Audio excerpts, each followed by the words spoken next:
제가 올해는 학원 나가서 좋은 사람들을 많이 만나나 봅니다. 어떤 분이 폭 15m 도로가 만들어질 거라고 하면서 땅을 같이 구입하자 하더라고요. 평당 100만 원짜리인데 만 평 약간 넘게 100억짜리를 가자 저한테 이야기하다 보니까 제가 제정신이겠습니까? 제정신이 아니겠습니까? 둘이서만 하자던데요? 둘이서만 하자 해가지고, 예. 그래도 복은 많은 편인 것 같습니다. 작년에는 그렇게 하자는 사람이 전혀 안 계셨거든요. 그게 아니, 불가능하다고 생각해서 둘이서만 달랑하자고 그런 것 같습니다. 그래서 이번 정부 같은 경우는 올해 SOC에서 다양한 인프라 시설들을 많이 만들고자 합니다. 그래서 지금 경기가 좀 안 좋다 보니 국가재정 풀어서라도 사회 간접 자본들을 많이 만들겠다고 해서 여러 가지 개발 계획을 마련하고 있는데, 아무래도 우리 지역구 의원께서 국토교통부 장관 되시면 고양시에 국회의원 하셨던 장관님보다 아마 남양주에 도로 더 많이 만들어 주지 않을까 싶습니다. 이번에 경기 서쪽으로 도로 만드는 거나 또는 고속도로, 도로, 지하철 만드는 게 많이 개통되거든요. 그래서 일산이나 경기 서부권 쪽으로 집중적인 개발 사업이 이루어지는 것 같습니다. 엉뚱한 이야기만 들었나 봅니다. 그냥 하던 것 하도록 하겠습니다. 남양주에 도로 만들어진다는 이야기 못 들어보셨죠? 그 수동은 원래 있는 거고. 지금 하여튼 고양시 쪽하고 김포 쪽하고 인천 쪽으로 해가지고 진짜 엄청나게 다양한 개발 사업들이 잡혀 있는 것 같더라고요. 그걸 100억을 같이 주시자고 아니죠. 예, 이번 시간에 우리가 함께 하실 것은 공동구입니다. 우선 공동구와 관련된 우리가 이해하실 것이 있습니다. 우리가 사용하게 되는 다양한 인프라 중에 지하에 꼭 만들어야 되는 게 몇 개 있습니다. 수도, 가스, 통신, 그리고 간혹 전봇대를 세워놓게 된다고 하면 전기줄과 통신시설을 전봇대에 설치하는 경우가 있는데, 이러한 것들을 각각 개별 설치하게 된다면 고장 났을 때 도로 파헤치고 고치는데 많은 시간과 비용 부담이 발생하게 됩니다. 그래서 아예 지하에 그런 지하 매설물을 공동으로 수용하기 위한 터널을 하나 만들어 놓고 이러한 통신, 전기, 가스 등의 시설들을 모두 함께 매설하는 공간을 공동구라 표현합니다. 그래서 공동구란 다양한 지하 매설물을 공동으로 수용하기 위해 설치하는 기반시설을 뭐라 표현한다? 공동구라 표현하게 됩니다. 이러한 공동구는 설치할 수 있는데, 특별히 각종 개발 사업과 관련되어 그 면적이 200만 제곱미터 초과하는 도시개발 사업, 정비사업, 택지개발 사업이 이루어지게 되면 의무적으로 공동을 설치하여야 합니다. 우리가 지금 앉아있는 이 평내지구, 호평지구가 그 단위 면적이 각각 200만 제곱미터 초과했었거든요. 그래서 우리 호평동에는 전봇대가 눈에 쉽게 안 보입니다. 지하에 공동구라는 설치해놓고 그곳에 모든 수도, 하수도, 전기, 통신 등의 시설을 모두 갖췄기 때문에 전봇대를 볼 수 없습니다. 그래서 전봇대가 없는 동네라고 하면 공동구가 의무적으로 설치되어 있는 그런 상황으로 파악해 주십니다. 그리고 이러한 공동을 설치하게 되면 그 설치 절차에 관한 사항을 함께 보시는데, 저 200만 제곱미터 초과는 도시개발사업, 정비사업을 시행하는 자가 공동구를 설치하여야 합니다. 통상 도시군 개설 사업을 시행하게 되면 그 사업 시행자가 비용 부담을 전액하도록 되어 있는데, 이 공동구는 우리가 일반인이 사용할 수 없습니다. 최근에 아현동 전화국에 사고 발생해서 상당 기간 통신시설에 장애에 있어서 카드로 결제하지 못해 여러 사람들이 불편 겪은 적이 있거든요. 그래서 이 공동에 수용되게 되는 통신시설이나 전기, 수도, 도시가스 등의 다양한 시설들은 도시의 기능을 유지하기 위한 필수 시설에 해당되기 때문에 이게 쉽게 훼손돼서는 안 됩니다. 그래서 아무나 공동구 들어갈 수 있다 없다. 없다라는 것을 파악해 주시는 게 필요하십니다. 그래서 이 공동구와 관련되어서는 사업 시행자와 공동구 점용 예정자가 그 설치 비용을 함께 부담하는 것이 원칙입니다. 통상적인 도시군 계획설 사업이라면 누구만 부담한다? 시행자만 부담하는데 이 공동구는 우리가 누구나 사용하는 시설이 아니기 때문에 수익자 부담 원칙에 따라 공동구를 사용해서 이익을 보게 되는 비용 부담하는 원칙에 따라 공동구를 점용하게 되는 점용 예정자와 도시개발 사업을 시행하는 자가 함께 비용 부담하도록 되어 있습니다. 그래서 현재 사업 시 공동을 설치하게 되었을 때 비용 부담은 시행자와 점용 예정자가 부담하게 됩니다. 그런데 이 시행자와 점용 예정자는 서로 대등 관계이다, 상하 관계이다. 대등 관계입니다. 그래서 이 시행자와 점용 예정자가 저 비용 부담하게 되었을 때 서로 합의해서 결정하라고 하면 둘 다 작게 부담하려고 다투기만 할 뿐이거든요. 그래서 이 부담 비용을 결정하는 것은 당사자가 결정하기 참 곤란하기 때문에 저 공동구가 설치되었을 때 공동구 관리하는 자가 비용 부담을 결정하게 됩니다. 그러면 이 공동관리자는 누구이다? 도시를 책임지고 있는 특광시, 군이 되고 이들이 저 설치 비용으로 얼마씩 부담하라 이런 결정을 하게 된다고 하면 사인에 해당되게 되는 시행자 그리고 공동구 점용 예정자는 그 말 잘 듣겠죠. 그래서 저 공동구 설치 비용 부담 결정하는 자는 시행자 결정하는 것이 아니라 누가 결정한다? 공동구 관리자. 공동 관리자는 누구이다? 특광시군이라는 그걸 잡아내시는 게 필요합니다. 그리고 구체적인 비용 부담 방법과 관련되어 우리가 통상 계약 체결하게 되면 계약금은 몇 %? 20%입니다. 사적 관계에서는 원칙 20%입니다. 그걸 부담이 된다 해서 10%를 깎아주고 심지어는 5%를 깎아주는 것은 있지만 원칙적인 계약과 관련된 비용 부담은 20%라는 거 기억하시고 그 다음 숫자인 3. 그래서 공사 착수하기 전에 3분의 1 비용 부담한다는 것 잡아놔야 됩니다. 그리고 이런 방법으로 공동구가 설치되게 되면 그 설치 효과로서 지하 매수물은 공동구에 수용하여야 합니다. 다만 가스관과 하수도관은 폭파사고 위험이 있기 때문에 수용할 수 있다라는 것 확인하시고 얘가 27회 때인가 기출문제로 출제된 적이 있거든요. 다시 시험에 나오게 되면 다른 거 없습니다. 가스관이란 말 쓰고 수용하여야 한다. 이 말 나오면 드립니다. 그리고 전기나 통신 설비가 있는데 이 통신 설비의 경우에는 공동구 협의 심의 거쳐 수용할 수 있다. 이 말 나오면 드립니다. 통신은 수용하여야 한다. 그렇게 각각 잡아놓습니다. 그리고 이러한 방법으로 공동구가 설치되게 되면 관리에 관한 사항을 함께 보십니다. 우리가 알고 있는 고속도로가 도로공사가 만든 상황이라면 그 도로 관리하는 것은 누가 관리한다? 도로공사가. 그러면 설치한 자가 관리하는 것이 원칙입니다. 그래서 도시군 계획설에 해당되는 공동구의 경우에도 원래 도시군 계획설이라면 설치한 자가 관리해야 되는데 얘는 도시의 기능을 담당하고 있는 필수시설이거든요. 그래서 도시를 책임지고 있는 누구? 특광시군이 공동구를 관리하는 자입니다. 시행자 관리한다 그러면 틀립니다. 일반적인 도시군 계획설이라면 누가 관리한다? 시행자 관리하지만 얘만큼은 특광시군 공동관리자가 관리한다라는 것 기억해 놓습니다.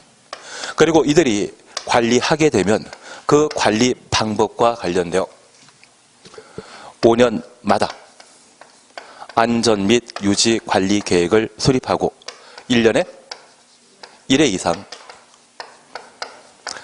정밀 안전 진단입니까? 안전 점검입니까? 안전 점검. 그래서 이 안전 점검은 단순한 장비나 육안으로 시설물에 내재되어 있는 하자 조사하는 것을 안전 점검이라 하고 저 안전 점검 결과 결함 발견되었을 때만 정밀 안전 진단을 실시합니다. 그래서 안전 점검 이야기 나오면 1년에 1회 이상 1년에 1회 이상 매년 실시한다는 거 기억하시고, 안전 및 유지 관리 계획 이야기 나온다면 그때는 5년. 사실 우리가 앞으로 보게 될 다양한 행정계획과 관련되어 계획 기간이 10년짜리도 있고 5년짜리도 있습니다. 대신 2년짜리 있겠습니까? 없겠습니까? 원래는 공법이 2,000개 정도가 있기 때문에 2년짜리도 있고 3년짜리도 있고 6년짜리도 있습니다. 7년짜리도 있고. 대신 다행히도 우리가 공부하는 6개 법률에는 5년 아니면 10년으로 구성되었다는 것만 기억해 놓습니다. 엉뚱한 숫자 나와 있다면 그 자체가 잘못된 것으로 기억하시고, 그리고 타당성 검토라는 말 보게 되면 타당성 검토가 5글자이기 때문에 몇 년마다? 5년마다. 그렇게만 구분해 놓으시면 기간에 관한 문제에 대해서는 크게 염려 없을 것 같습니다. 그러면 우리가 잠깐 이해하실 것은 안전점검이 매년 실시한다고 하면 저 안전점검 하기 위한 안전 및 유지 관리 계획은 얘보다 좀 장기간이어야 되겠죠. 안전점검이 1년에 한 번 이상이면 그 계획은 좀 장기간이어야 되기 때문에 몇 년? 5년. 그래서 계획 이야기 나오면 5년. 안전점검 나오면 매년 1년에 1회 이상 실시한다는 것 기억해 놓습니다. 그러면 이런 계획 수립하고 안전점검 실시하기 위해서는 돈 들어가지 않습니까? 저 돈은 공동구, 점용자가 함께 부담하게 됩니다. 그런데 우리가 하나 이해하실 것이 있습니다. 여기 공동구 관리에 필요한 비용은 관리자는 비용 부담하는 것 아닙니다. 수익자 부담 원칙에 따라 저 공동구에 전기가 들어가고 통신이 들어가고 도시가스 상하수도가 들어갔다고 하면 들어가 있는 시설을 관장하고 있는 사업자 있죠. 그들이 함께 비용 부담하는 것이지, 공동구 관리자와 점용자가 함께 관리 비용을 부담한다? 드립니다. 누구만? 점용자만. 그래서 수익자 부담 원칙이라는 게 이해하셨다고 하면 저 공동구 설치함으로써 이익을 챙기게 되는 점용자가 함께 부담하는 것이지 관리자와 함께 비용 부담하는 것 아닙니다. 그래서 다시 30페이지 보십니다. 30페이지에 설치에 관한 사항 찾으셨죠? 그리고 2번 보게 되면 공동 설치에 필요한 비용은 공동구 점용 예정자와 사업 시행자가 부담한다. 확인되셨습니까? 지금은 공동구 설치 전이죠. 설치 전이기 때문에 점용자라 표현한다. 점용 예정자라 표현한다. 점용 예정자와 200만 제곱미터 초과는 도시개발 사업을 시행하는 시행자가 그 비용을 함께 부담하도록 되어 있고, 반면 관리 등이라는 말 찾으셨죠? 그리고 4번 보시게 되면 공동관리에 소요되는 비용은 공동구를 점용하는 자가 함께 부담하되 점용하는 자가 함께 부담 가로 해놓습니다. 부담 비율에 대해서는 면적 고려하여 공동관리자가 정한다. 그러면 비용은 관리자와 점용자가 함께 부담한다? 점용자가 함께 부담한다. 점용자가 함께 부담한다. 그래서 비용 부담에 관한 사항들을 저렇게 정리해 주시는 게 필요합니다. 올해까지 나오면 연속해서 4번 나오는 겁니다. 그런 경우는 참 특이한데 출제위원이 작년에 교체되었기 때문에 그분 입장에서는 한 번밖에 안 냈거든요.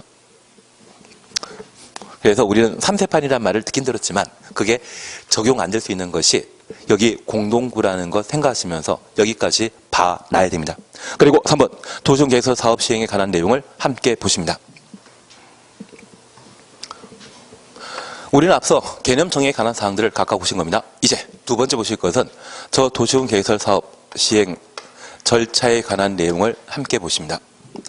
우리가 함께 공부하시면서 이것 정리하셨습니다. 도시군 계획설은 기반설 중에 도시군 관리 계획으로 결정된 시설을 말한다. 그래서 도시군 관리 계획으로 결정할 수 있는 3번과 4번이 기반설의 설치 정비 개량, 개발 사업, 정비 사업을 도시군 관리 계획으로 결정할 수 있는데 도시군 관리 계획으로 결정되면 4번은 도시개발 사업, 정비 사업이 되는 것이고 3번은 무엇이 됩니까? 도시군 계획 시설이 되며 저 도시군 계획설 설치 정비 개량하는 것을 뭐라 한다? 도시군 계획설 사업이라 표현하게 됩니다.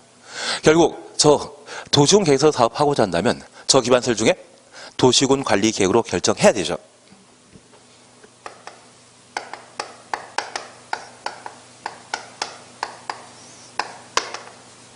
그러면 저 도시군 관리 계획에 관한 내용을 이제 우리가 함께 보셔야 됩니다.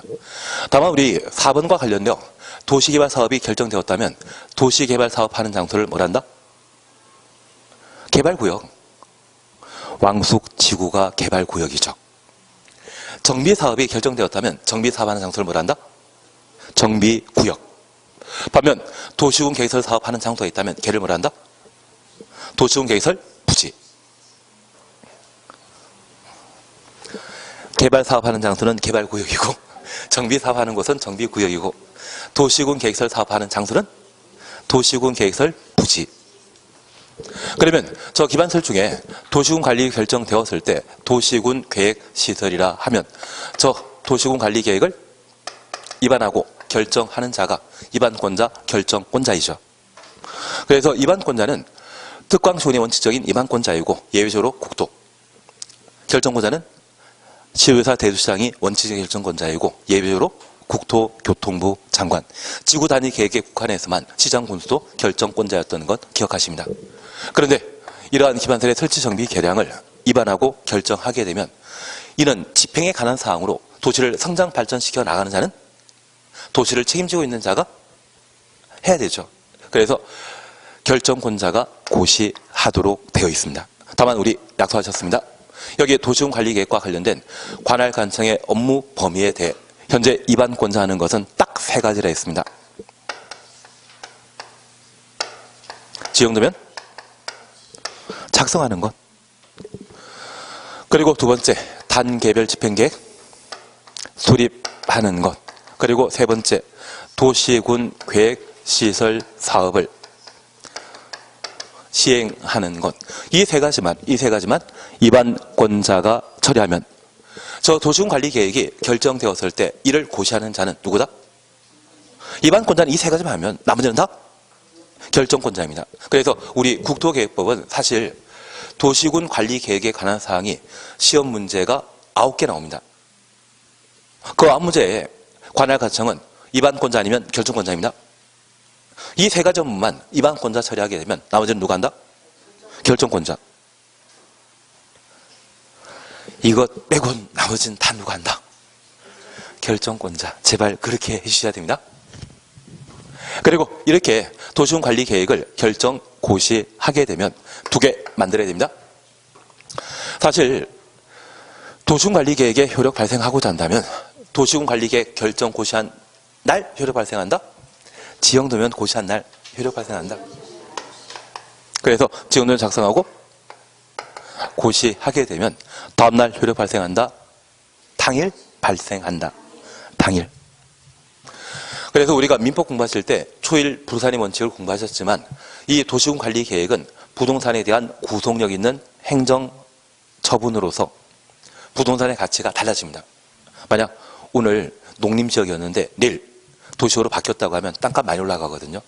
그러면 토지를 거래하게 되었을 때 농림지역일 때 취득하고 세금 내는 게 마음 편하지 않겠습니까?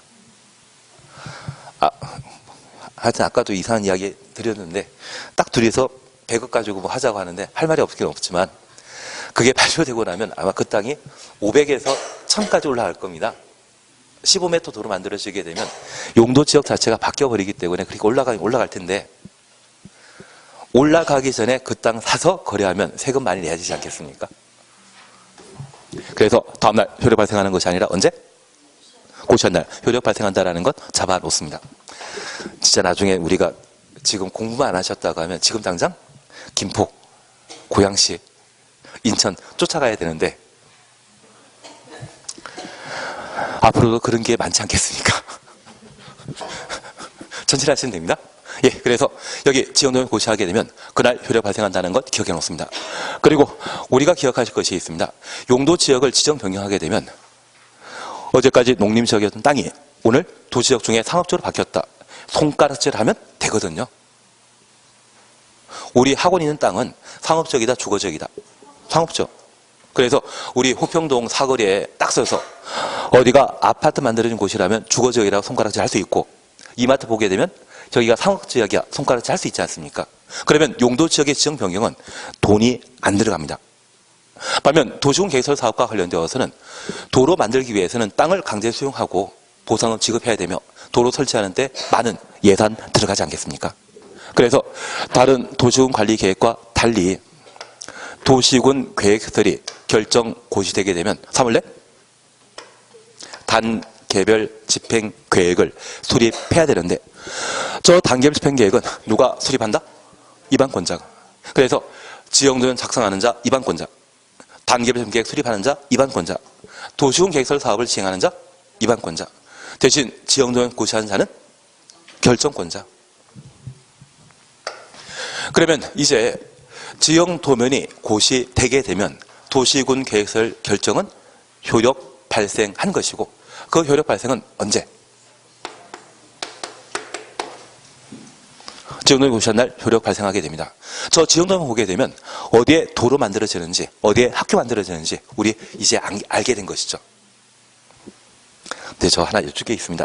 세상에 도로만 땅값을 올려주는 게 아니라 초등학교도 땅값 올려줍니다. 초등학교도. 오늘도 문제 푸신 것 중에 학교를 못 만드는 곳은 어디만?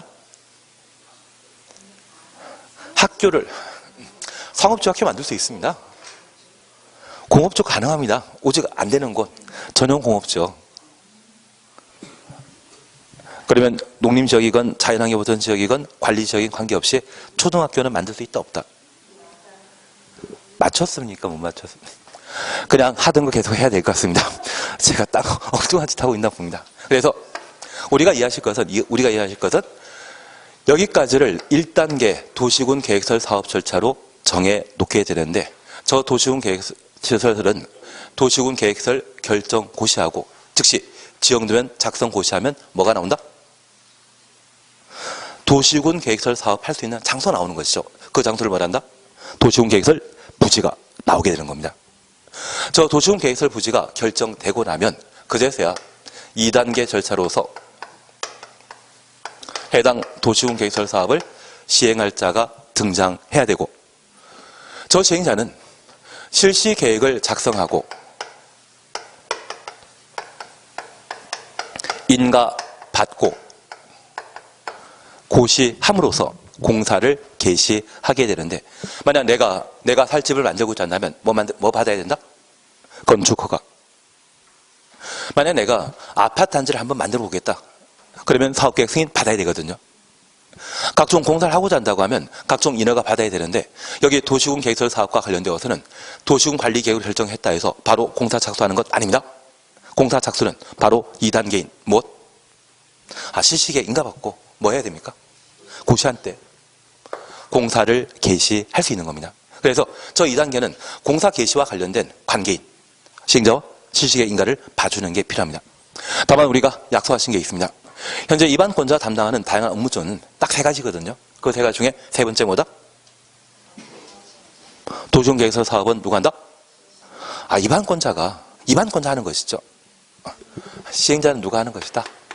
입안권자가. 그리고 저 입안권자가 언제부터 언제까지 공사하고 그 규모가 얼마인지 상세한 설계도를 마련하게 되면 그게 실시계획이고 저 실시계획은 무엇에 부합해야 됩니까? 1단계 계획인 도시군 관리 계획에 적합해야만 실시계획에 따른 공사를 할 수 있을 겁니다. 그래서 시행자 사성은 실시계획을 인가받아야 되는데 저 인가는 누구한테? 도시군 관리 계획을 결정한 자에게 인가를 받도록 되어 있는 겁니다. 그러면 여기 시행자와 관련되어 우리 함께 보셨던 것으로 원칙적인 사업 시행자는 도시군을 책임지는 특광시군이 도시군 계획설 사업 시행자인데 예외적으로 국가계획과 관계되거나 광역도시계획과 관계된 도시군 계획설 사업은 누가? 국가계획과 관계된 경우는 국토교통부 장관이, 광역도시계획과 관계된 경우는 도지사가. 그러면 이번에 수석대교가 만들어지게 되면 국가계획과 관계된 것입니까? 지역계획과 관계된 것입니까? 장관이 발표하지 않으셨습니까? 그러면 무조건 한다 안 한다? 한다. 장관이 발표하셨는데 뭐 안 한다고 하면 저도 어쩔 수 없겠지만. 그리고 두 번째입니다. 이렇게 도시군 계획설 사업은 입안권자가 해야 되는데 우리는 함께 공부하시면서 기지산대. 기지산대라는 말 듣게 되면 뭘 생각해야 됩니까? 입안 제한. 그런데 저런 입안 제한은 비행정청이 입안 제한했고, 이들이 입안 제한했던 것은 기반서를 직접 만들고자 입안 제한했겠죠. 그래서 대한민국에서 다리 통행료로 가장 비싸게 요금 받는 곳이 가거대교. 예, 아닙니다. 그냥 괜한 이야기 들었습니다. 그렇게 돈 벌려고 뭐 만들자 제한할 수 있거든요. 그러면 이때 도시공개설 사업은 누가 한다? 제한한 비행정청이. 다만 이들이 도시공개설 사업을 시행하고자 한다면 누구에게 지정받아야 된다? 입안권자에 지정받도록 되어 있습니다. 그리고 이런 지정 요건과 관련되어 저 비행정청은 주택공사나 지방공사 같은 공이 있고 순수한 영리를 추구하는 민간이 있거든요. 저 민간이 도시공개설 사업 시행하고자 한다면 면적 3분의 2 이상에 해당되는 토지를 소유하고 토지 소유자 총수 2분의 1 이상의 동의받아 도시공개설 사업을 시행하도록 되어 있는데, 만약 이번에 3만 제곱미터에 걸친 학교를 만들고자 하면, 그리고 해당 도시공개설 사업을 시행할 때 비행정청 중에 민간은 면적 3분의 2, 2만은 취득하고, 이제 10,000제곱미터가 문제이죠. 저 10,000제곱미터의 토지 소유자가 10명이라면 10명 중에 몇 명? 5명. 그러면 자기 포함해서 하면 6명 될 것 같은데요. 과반수일 수 있지 않겠습니까? 그래서 우리가 기억하실 것은 민간이 도시공개설 사업 시행자 되고자 한다면 우선 도시공개설 예정지 면적 3분의 2는 이미 취득하고, 그 나머지 땅에 대해서는 토지 소유자 총수 2분의 1 이상의 동의 받도록 되어 있습니다. 그러면 우리가 하나 이해하실 것이 있습니다. 만약 우리 주변에 이 도시공개설 사업을 민간이 하게 된다고 하면 이 2만 제곱미터를 가져야만 사업 시행자 될 수 있거든요. 이 땅을 취득할 때는 땅값 비싸게라도 구입해 줍니다. 얼마 보더라도 비싸게 구입해 줍니다. 대신 이 10,000제곱미터와 관련되어서는 얘는 나중에 뭐 할 수 있겠습니까? 수용하게 되면 시가의 절반이거든요. 그래서 만약 도시공개설 사업이 예정되었다는 소문을 들은 땅이 있다고 하면 그 땅을 초창기에 빨리 파는 것이 제일 좋습니다. 버팅기고 데모하더라도 거래 가격이 지금 왕숙지구가 평당 한 150, 180인데 나중에 수용되게 되면 제 생각에는 60을 채 못 받을 겁니다. 아니, 알고 있으면서 왜 그렇게 그러시면. 예, 그동안 공부만 안 했지만 오늘부터 하셔야 됩니다. 하여튼 두 개를 동시에 하시는 게 진짜 대단하십니다. 그래서 좀 양이 많을 수도 있는데 일단 공부는 좁혀나가는 게 필요합니다. 그래서 우리가 기억하실 것은 저 시행자와 관련되어 입안권자가 시행자가 된다라는 것 기억하시고, 행정청 아닌 자 중에 도시공개설 사업을 시행하고자 한다면 민간은 토지 소유자의 동의 받은 때만 도시공개설 사업 시행자가 될 수 있다. 그것 잡아 놓으셔야 됩니다. 그러면 이러한 시행자가 실시계획 작성하게 되면 누구에게? 결정권자에게 인가받아 도시공개설 사업을 시행할 수 있고, 뭐도 돼야 됩니까? 고시. 저렇게 고시하게 되면 이제 사업에 착수하게 되고, 이 도시공개설 사업의 가장 대표적인 사업 시행 방식은 뭐다? 수용 방식입니다. 저 수용하고자 한다면 수용 시 갖출 요건 필요하거든요. 2단계 마지막 절차가 무엇이었습니까? 인가입니까? 고시입니까? 고시한테 수용할 수 있는 겁니다. 그리고 수용하게 되면 그 수용 대상이 되는 것은 도시군 계획설 부지에 대해서는 수용 사용할 수 있는데, 저 도시군 계획설 부지에 인접한 토지 건축물에 대해서는 뭐만 가능하다? 그래서 만약 인접한 토지에 대해서도 수용 사용할 수 있다, 이런 취지에 지금 넣으면 틀린 겁니다. 그걸 잘 정리해 주시는 게 필요합니다. 그리고 이러한 방법으로 모두 공사 완료되게 되면 준공검사 실시하고, 준공검사 합격한 때 공사 완료 공고를 하게 되는데, 이러한 공사 완료 공고 이후에 개통된 도로를 이제 이용하게 되는 겁니다. 그래서 도시공개설 사업 시행 기간은 공사 완료 공고하는 날까지가 사업 기간이라는 것 파악해 주셔야 됩니다. 그러면 이 공사 완료 공고는 입안권자가 시행했을 때 누가 인가한 실시 계획에 맞게 공사 이루어졌는지 준공 검사하고 합격한 때 공사 완료 공고하는 것이죠. 누가 공사 완료 공고한다? 결정권자가. 그래서 우리는 이 도시군 개설 사업 시행 절차를 쭉 보면서도 입안권자 하는 것, 저 세 가지 뺀 나머지는 다 누가 처리한다? 결정권자가 한다라는 것을 잡아 놓습니다. 이게 되셨으면 이제 31페이지를 다시 한번 보십니다. 우리는 지금 계략적인 절차에 관한 내용을 함께 보셨고, 이러한 계략적인 절차에 관한 내용을 보셨다면 이제 시험에 나올 몇몇 내용들을 다시 정리해 나갑니다. 그 첫 번째가 올해 시험에는 단계별 편객 시험 나온다 안 나온다. 그냥 저를 믿으셔야 됩니다. 저 작년에는 안 했습니다. 네, 대충 하고 말았는데 이것만 잠깐 확인하십니다. 현재 단계별 집행 계획은 도시군 계획 시설이 결정되고 고시하게 되면 몇 월 이내? 3개월 이내 단계별 집행 계획을 수립하여야 한다. 우리가 지금까지 공부하시면서 각종 행정계획은 수립해야 한다, 할 수 있다. 계획은 해야 한다. 예. 지역지구구역은 지정할 수 있다. 그렇게 잡아놓으셔야 됩니다. 그래서 3월 내 단계별 집행 계획 수립하여야 한다. 특이하게 다른 법률에 따라 의제되는 도시군 계획설의 경우에는 2년 이내 수립할 수 있다. 그것은 예외에 해당되기 때문에 할 수 있다는 말로 정리해 주셔야 됩니다. 그리고 이러한 단계별 집행 계획 수립함에 있어서 수립 절차를 잠깐 확인하십니다. 우리가 지금까지 공부하면서 도시군 관리 계획 또는 광역 도시 계획을 각각 살펴보게 되면 수립하거나 입안하고자 하는데 토지와 관련된 계획에 있어서는 조사 측량 꼭 해야 되죠. 그래서 뭐 한다? 기초조사. 그리고 주민 의견 청취했었습니다. 그리고 지방의회 의견 청취 이후 각종 행정계획을 수립하고 저 수립한 행정계획이 국가계획에 부합하는지 확인코자 관계 행정기관과의 협의, 도시계획위원회 심의 거쳐 승인하거나 결정했었습니다. 그런데 이번에 수립한 단계별 집행계획은 토지계획이다, 돈에 관한 계획이다. 돈에 관한 계획. 그걸 멋지게 이야기하면 재정에 관한 계획입니다.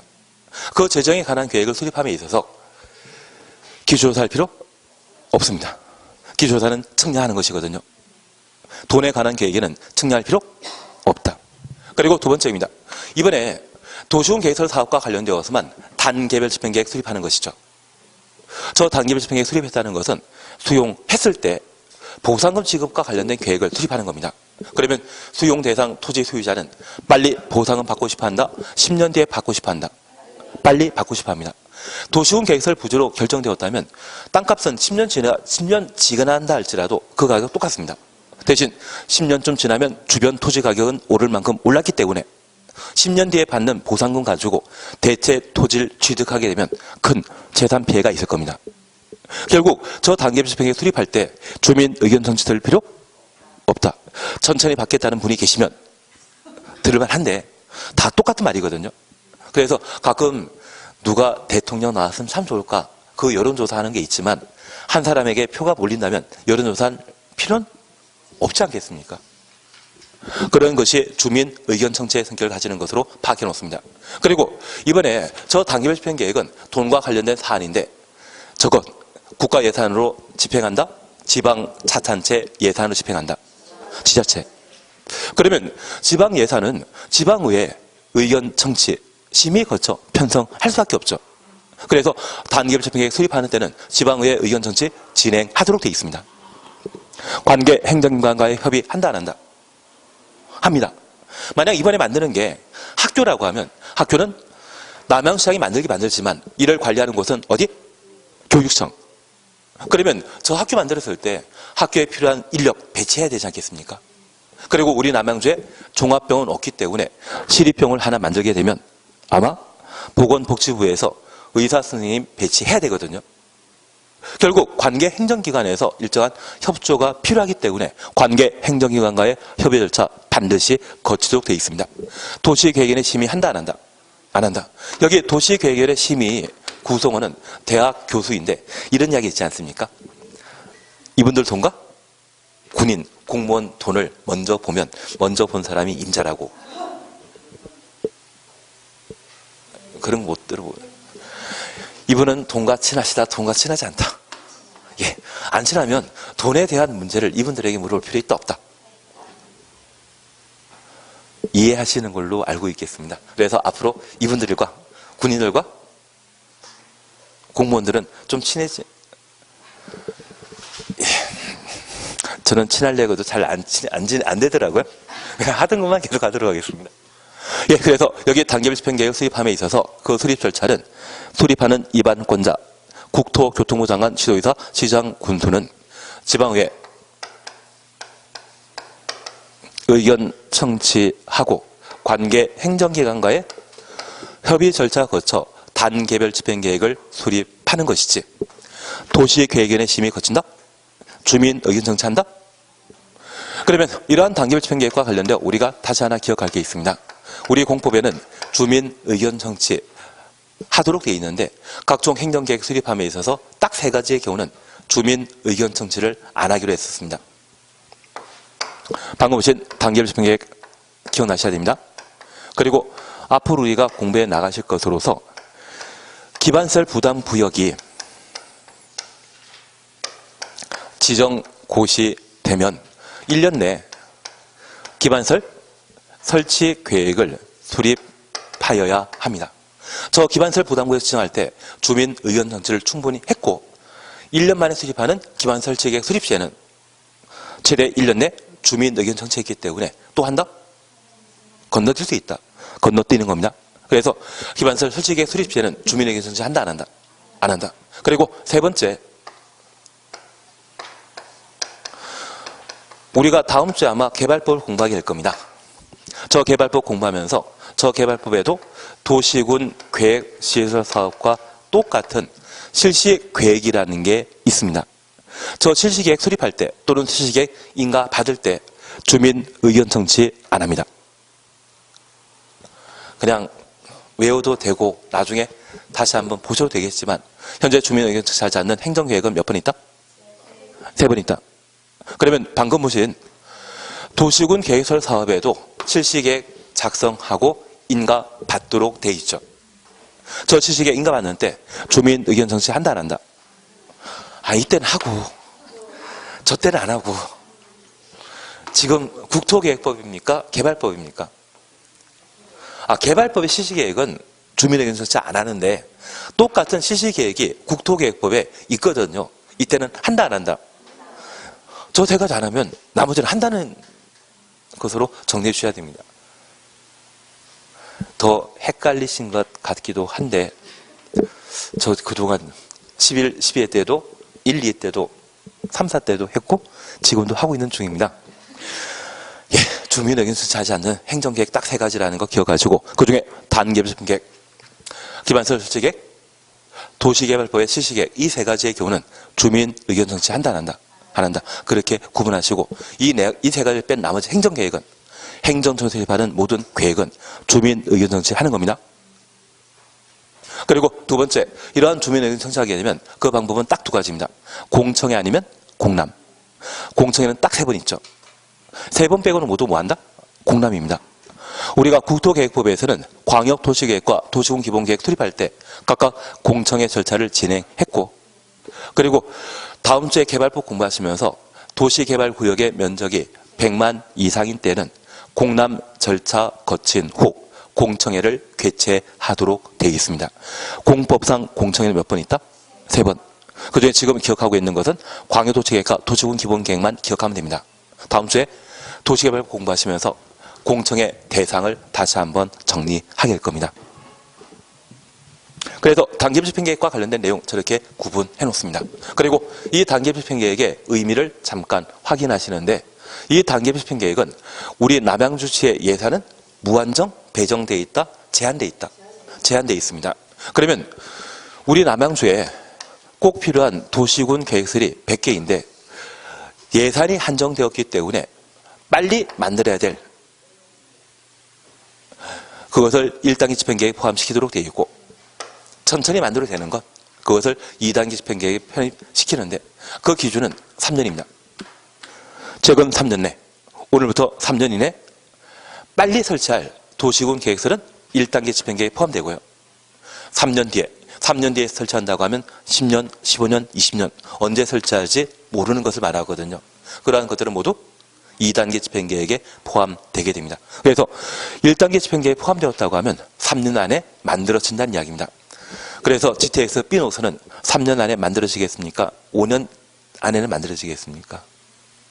잘 모릅니다. 엊그제 국토교통관광부에서 TV 뉴스 시간에 GTX B 노선을 올해까지는 예비 타당성 심사를 통과시키겠다는데 그분이 통과시키는 겁니까? 위원들이 통과시키는 겁니까? 대신 A노선과 C노선은 A노선이 이미 착공 들어갔고요. 그리고 C노선은 이미 올해 착공한다고 합니다. 그래서 C노선이라고 하면 어디에 포함되어 있는 것이다? 1단계. 이해하신 겁니다. B노선은 지금 어디에 포함되어 있습니까? 예, 그냥 그렇게만 이해하리라도 이해해 주십니다.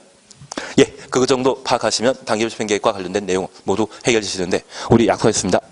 단계별 집행계획 수립하는 자는 입안권자, 결권정권자가 하는 거 아닙니다. 단계별 집행계획의 수립 시기는 도시군 계획설 결정 구주부터 3개월, 의제란 말 쓰게 되면 2년, 의제란 말 없이 그냥 나온다면 3개월 이내 수립할 수 있다 해야 한다. 해야 한다. 그거 잡아놓는 겁니다. 의제란 말이 나왔을 때는 2년에 수립할 수 있다. 의제란 말이 있을 때만 2년에 수립할 수 있다입니다. 그리고 이 단계별 집행계획 수립함에 있어서 협의, 지방의회 의견 청취 거치는데 주민 의견 청취와 도시계획위원회 심의 한다 안 한다? 안 한다. 거기까지만 해놓으시면 올해 출제될 문제를 해결할 겁니다. 얘는 무조건 해놓으셔야 됩니다. 뭘 했는지 잘 모르지만 하셔야 됩니다. 한 장 넘기시면 시행자와 관련된 내용을 우리가 볼 수 있습니다. 여기 시행자와 관련되어서는 이미 충분히 많이 공부했기 때문에 크게 걱정 없습니다. 현재 도시군 계획설 사업 시행자는 입안권자가 사업 시행자가 되는데 저 입안권자는 행정청이죠. 행정청이죠. 국토교통부 장관, 시도지사, 시장군수 나왔으면 행정청 다 나온 겁니다. 저 행정청 아닌 자를 비행정청이라 하고 이들이 사업 시행자가 되고자 하면 입안권자에게 지정받아야 되는 겁니다. 그리고 저 지정시에 민간인 비행정청이 도시군 계획설 사업 시행자로 지정받고자 한다면 토지 소유자의 동의 받아야 되죠. 저 동의라고 하는 것은 면적 3분의 2 이상을 소유하고 총수 2분의 1 이상의 동의 받을 것. 그래서 이 토지 소유자의 동의는 공공인 때는 동의 필요 없고 오직 누구일 때만? 민간일 때만. 만약 시험에 지방공사가 도시군 계획설 사업 시행자로 지정받으려면 면적 3분의 2 이상을 소유하고 총수 2분의 1 이상의 동의 받아야 된다? 틀립니다. 그래서 지방공사는 공공이다, 민간이다? 공공 맞죠? 지금 우리는 잠깐 저를 봐주십시오. 책을 보시는 게 아니라 저를 봐주십시오. 우리 공법은 사익을 추구하는 법이겠습니까? 공익을 추구하는 법이겠습니까? 공익을 추구하는 법입니다. 그래서 이 공익 추구하는 것이 가장 합리적이라는 것은 우리 초등학교 또는 국민학교 때 국민교육헌장 다 외운 적 있으시죠? 외우셨습니까? 그때는 아니시고 우리 때는 외우셨거든요. 저 혼자만 외웠습니다. 그래서 공익을 달성하기에 우리는 국민교육헌장을 외우지 않으면 집에 못 가고 매일 청소하지 않은 적도 있습니다. 저 혼자만. 그런데 이게 하자고 한다 해서 다 하는 게 아닙니다. 결국 이에 위반되는 행위들이 있거든요. 뭐 해야 되겠습니까? 규제를 가하게 되는데 그 규제는 옆에 있는 대등한 사람이 규제가 한다고 하면 싸움밖에 안 나거든요. 그래서 국가가 국민을 대상으로 규제를 가하게 됩니다. 현재 국가는 사법부, 입법부 외 행정부가 있습니다. 그 행정부를 구성하는 자는 중앙행정기관장, 중앙행정기관장은 누구이다? 장관. 그리고 지방자치단체, 경기도지사, 남양시장을 말합니다. 경기도지사와 남양시장은 동급이다, 상하 관계이다. 경기도지사 높지 않습니까? 그래서 성남시장 하기 싫다고 해서 경기도지사 되신 분도 계시던데요. 높은 자리에 올라가려고. 그리고 이번 임기 끝나면 또 높은 자리에 올라가시려 하지 않겠습니까? 이번에 무죄 판결 나왔는데 아마 가능성이 있으실 것 같아요. 하긴 남일이니까 전혀 관심 없습니다. 그런 행정청이 바로 시도지사, 시군구청장인데, 우리가 기억하실 것은 우리 국토계획법은 도시 군 단위로 집행하는 법이기 때문에 구청장 나오면 된다, 안 된다? 안 되는 겁니다. 그래서 특별시장, 광시장, 도지사, 시장, 군수가 지방자치단체인 행정청입니다. 그래서 국가 지방자치단체, 이들을 행정청이라 표현하고, 행정청 아닌 자 중에 정부 투자기관으로서 한전이나 주택공사나 그리고 우리 남양주시에 지방공사 있지 않습니까? 이들은 각종 개발 사업을 시행하게 되었을 때 공익을 추구하는 사람들이다, 사익을 추구하는 사람들이다. 공익을 추구하는 사람입니다. 그리고 저 정부 투자기관과 지방공사체에 의한 삼성이나 현대, 하이닉스 이런 곳이 있다고 하면 걔들은 사익 추구하는 곳이거든요. 그러면 현재 공법에는 행정청과 비행정청 구분하는 방법이 있고요. 저 행정청과 비행정청 중에 공익사업을 시행하는 정부 투자기관, 지방공사를 묶어 공적 주체라 표현하는 경우가 있습니다. 저 공적 주체가 각종 개발 사업하게 되면 공익을 추구하는 개발 사업하기 때문에 그 사업 시행이 원활히 진행될 수 있도록, 토지 소유자 동의 없이 뭔가 할 수 있도록. 돈 낸다, 안 낸다? 안 낸다. 그래서 시험 지문에 행정청과 정부 투자기관, 지방공사가 앞에 나와 있다고 하면 그 지문은 공익사업과 관계된 사안입니다.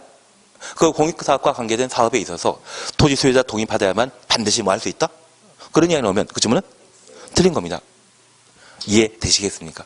그래서 우리가 공법과 관련된 시험 문제 보게 되면 시험 지문에 주체가 공인지 민간인지 먼저 구분하고 시험 지문 읽어봤을 때 문제를 풀 수 있습니다.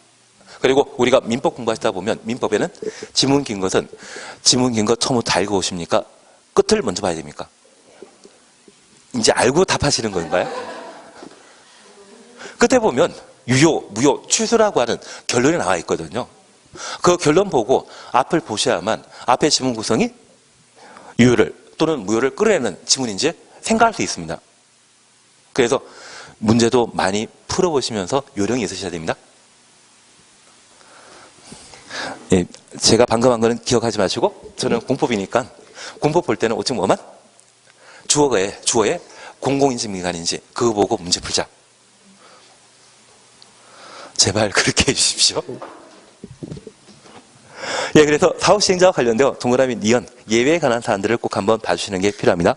나다 묶여 있죠. 비행전청은 지정받아야 되고 민간은 토지 소유자 동의 받아야 된다. 되신 겁니다. 그리고 옆에 페이지 보시게 됩니다. 1번 서류 송달과 관련된 내용을 잠깐 보시는데, 이해관계인의 주소, 거소 불분명하여 서류 송달할 수 없는 때는 공시할 수 있다. 그런데 우리가 민법 공부하시면서 의사표시는 표백주의입니까? 도달주의입니까? 발신주의입니까? 도달주의죠. 공시송달은 예외에 해당되는 것으로서 주소 불명일 때 공시송달할 수 있습니다. 다만 저 민법상의 공시송달에 있어서는 민사소송법에 일정한 절차를 적용하도록 되어 있습니다. 그래서 내가 100억을 들여 전국에 발간되는 신문 또는 TV방송에 광고했을 때 법원 판사로부터 결정 없이 그런 광고했다면 공시송달 효과가 없습니다. 그래서 공시송달하고자 한다고 하면 내가 신문에 광고한다고 해서 공시송달 되는 것이 아니라 꼭 뭐? 민사소송법이라는 말 들어본 적 있고, 내가 어음이나 소표 분실했다고 하면 그 분실 신고와 관련되어 어디 지방법원 판사 누구라 해서 이름 적혀 있는 광고 본 적? 예. 제가 민법 나중에 아닙니다. 제가 그런 것도 시켰어야 되는데요. 나중에 서울신문 보시게 되면 분실 광고 보시면 끝에 어떤 지방법원 판사 이름 나와 있는 게 있거든요. 그게 민사소송법과 관련된 절차를 준용해서 공소송달을 했다. 그런 의미입니다. 대신 우리 공법에는 그 법원 판사 판결 필요 없습니다. 그냥 공소송달 할 수 있는데요. 그리고 행정자 아닌 자가 공소송달 하고자 한다면 법원 판결 필요 없습니다. 누구의 승인받으면? 결정권자.